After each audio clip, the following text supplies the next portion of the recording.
Hello and welcome to Britain This Week. My name is Vijay Alice. Some of the stories making headlines this week.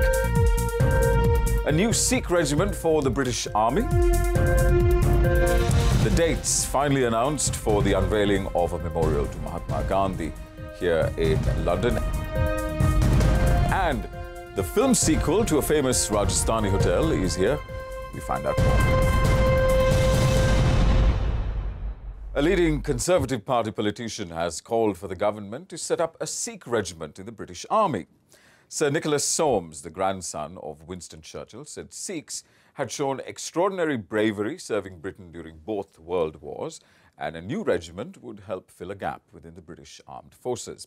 Now, the British Army has previously considered raising a Sikh regiment, but in 2007, that plan was abandoned because Defence Ministry officials thought creating a separate regiment would be segregation. Now, that's despite the fact that the British Army recruits Gurkhas all the way from Nepal. But Sir Nicholas said it was time for the government to stop being, quote, politically correct. His proposals have received the support of the Armed Forces Minister, Marc Francois. This possibility onto the Chief of the General Staff, who is now looking at this issue, and we are awaiting CGS's comments back. But the idea may well have merit. Mr. Rory Stewart. Thank you, Mr. Speaker. Following on from my right honourable friend's comment, would the Minister look specifically at the notion of a Sikh company within the reserves as a starting point? There seems to be much more possibility within the reserves to begin what seems like an excellent idea. I thank the Chairman of the Select Committee for his additional suggestion. I said earlier, Mr. Speaker, the idea may have merit. We've looked as one specific option, or are looking, at the possibility of a reserve company. Not least one which would inherit many of the proud traditions of Sikh regiments going back through many years in the British Army. Now, the British Army is trying to recruit more personnel from ethnic minority backgrounds, as Prime Minister David Cameron wants all aspects of British life to represent the country's diversity. Sikhs have been a part of the British military for centuries. During the Raj, Sikh regiments were used to protect India from the Afghans and Russians. During just the Second World War, Sikhs were awarded a record 14 Victoria Crosses, this country's highest honour for bravery. Staying in Westminster, and there was another major debate in Parliament this week about sex-selective abortions. The government wants to amend the UK's Serious Crime Bill to make it a crime for people to carry out abortions of female fetuses. Now, this practice of aborting female babies is, of course, widespread in South Asia, but British Asian campaigners say that it is also becoming common within South Asian communities in this country. Leading the campaign is Jaswinder Sanghera, the founder of Karma Nirvana, who is best known for her work in tackling forced marriages, as well as Rani Bilku, the chairperson of the women's rights charity Jina International. Here's what they had to say. And she said, all I remember him saying was, it's another girl. And next thing she knows, she was lying on the floor and he was repeatedly kicking her in the stomach. He almost left her for dead. It's important to note that this issue is affecting British-born subjects. We're not against abortions. We believe boys and girls have an equal right to be born. Mostly it's about women themselves feeling that their status in a family, in a community will be elevated because they have this boy, this trophy boy. Now, what I know from supporting victims, that pressure can be directed to people who are pregnant in forms of psychological abuse, even physical abuse, in their own self-worth, making them feel bad if they find out they are carrying birth, and indeed if they give birth to a daughter. Because of the large diaspora communities that come from the Indian subcontinent, we do have a problem. There is a trend amongst South Asian communities, and we can't ignore that. And we can't ignore in India, there's actually a population crisis of more males to females. Now, those notions are transported across through belief, values, traditions here in the UK. You know, I know that personally.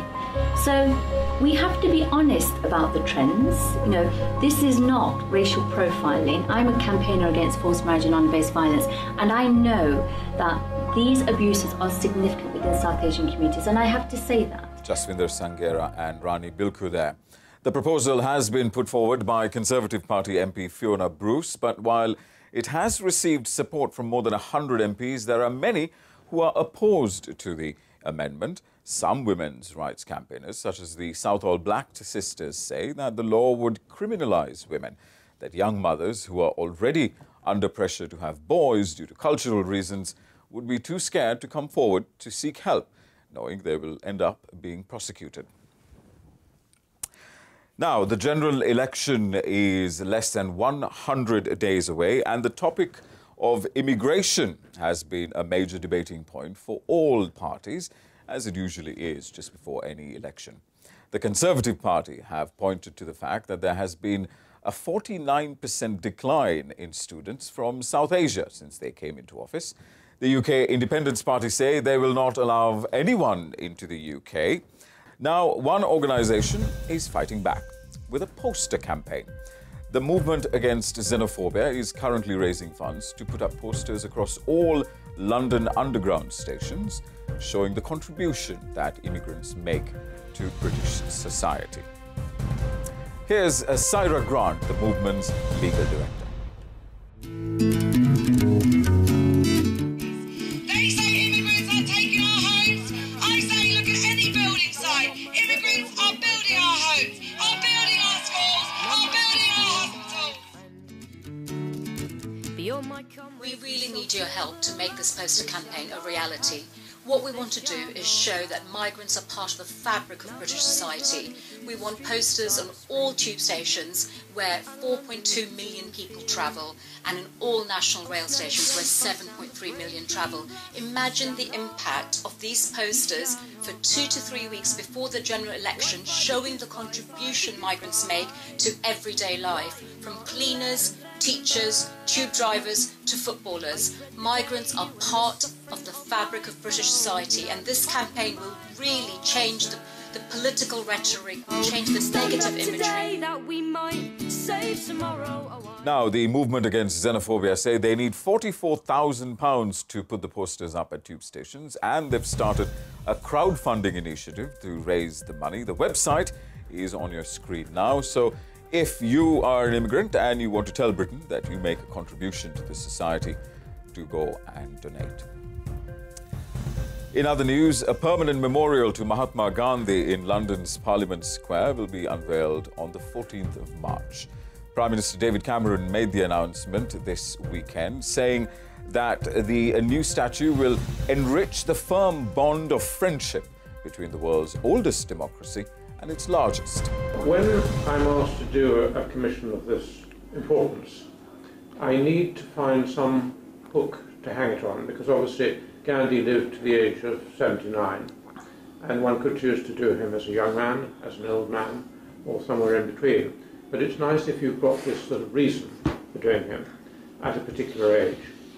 Fortunately for me, he came to London in 1931 and visited Ramsay and MacDonald at 10 Downing Street.